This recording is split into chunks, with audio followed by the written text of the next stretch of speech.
والفجر وليال عشر والشفع والوتر والليل إذا يسر هل في ذلك قسم لذي حجر ألم تر كيف فعل ربك بعاد إرم ذات العماد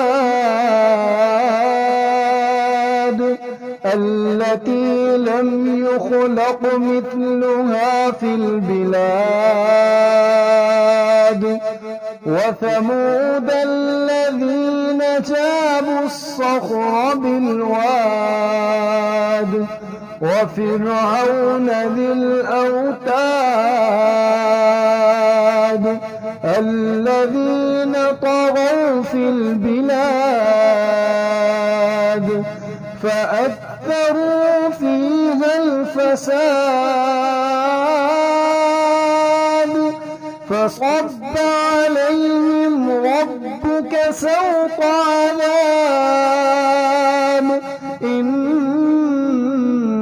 ربك لبالمرصاد فأما الإنسان إذا ما ابتلاه ربه فأكرمه ونعمه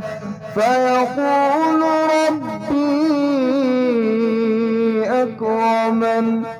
وأما إذا ما ابتلاه فقدر عليه رزقه فيقول ربي أهانن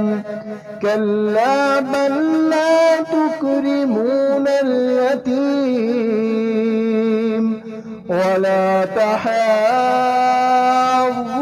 على طعام المسكين وتأكلون التراث أكلا لما وتحبون المال حبا جما كلا إذا دكت الأرض دكا دكا وجاء ربك والملك صفا صفا وجيء يومئذ بجهنم وجيء يومئذ بجهنم يومئذ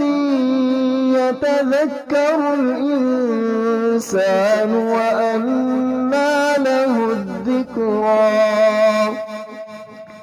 يقول يا ليتني قدمت لحياتي فيومئذ لا يعذب عذابه أحد ولا يوثق وثاقه أحد يا أيتها النفس المطمئنة ارجعي إلى ربك راضية مرضية فادخلي في عبادي وادخلي جنتي.